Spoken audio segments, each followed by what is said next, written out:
Jubilee hills ఉప ఎన్నికల నేపథ్యంలో బీజేపీ కార్యకర్తలు పాదయాత్ర నిర్వహించారు. ఈ కార్యక్రమంలో భాగంగా భాజపా రాష్ట్ర ఉపాధ్యక్షులు కొల్లి మాధవి గడప గడపకు వెళ్లి అక్కడ సమస్యలను ప్రజలకు అడిగి తెలుసుకున్నారు. ఇవాళ గతంలో 10 సంవత్సరాల బీఆర్ఎస్ ఒక పాలన చూశారు. అట్లాగే ఈ 2 సంవత్సరాల నుంచి ఏదైతే అబద్ధపు గ్యారంటీలు ఇచ్చి ఇవాళ ప్రజలకు ఇచ్చింది ఈ ప్రభుత్వం ఏంటి అంటే గాడిద గుట్టు తప్పితే ఇంకేమీ ఇవ్వాల ప్రజలకి. ఈ రాష్ట్ర ముఖ్యమంత్రి ఇవాళ సమాధానం చెప్పాల్సిన అవసరం ఉంది. ఇవాళ నడుస్తుంటే మీకు తెలుస్తుంది ఇవాళ జూబ్లీ హిల్సా, ఈ కాన్స్టిట్యున్సీ జూబ్లీ హిల్సా ఇంకేమన్నా అనేది ఇవాళ ఆయన ఆలోచించుకోవాలి.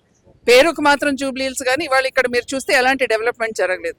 గత ప్రభుత్వం అంతే, ఈ ప్రభుత్వం అంటే ఇవాళ ఎలా ఉందంటే పెనం మీద నుంచి పొయ్యి మీద పడిన పరిస్థితి ఈ రాష్ట్ర ప్రభుత్వం ఇవాళ పాలన అట్లా ఉంది. 2 సంవత్సరాలు చూసారు, ఇంకా ఏం చూడమంటారు మీరు చెప్పండి. అందుకని ఇవాళ గతంలో బీఆర్ఎస్ని చూశారు, అంతకుముందు కాంగ్రెస్ పాలన చూశారు, ఇప్పుడు కూడా కాంగ్రెస్ పాలన చూశారు. ఒక అవకాశం భారతీయ జనతా పార్టీకి ఇవ్వాలి. భారతీయ జనతా పార్టీ అభ్యర్థికి ఈసారి ఓటేసి గెలిపిస్తే ఖచ్చితంగా జూబ్లీ హిల్స్ ప్రజల కోసం ఇవాళ వారి గలమెత్తి ఇవాళ అసెంబ్లీలో వాళ్ళ కోసమే పోరాడేటట్టుగా ఇవాళ మా పార్టీ కానీ మా నాయకులు కానీ ఉంటారు.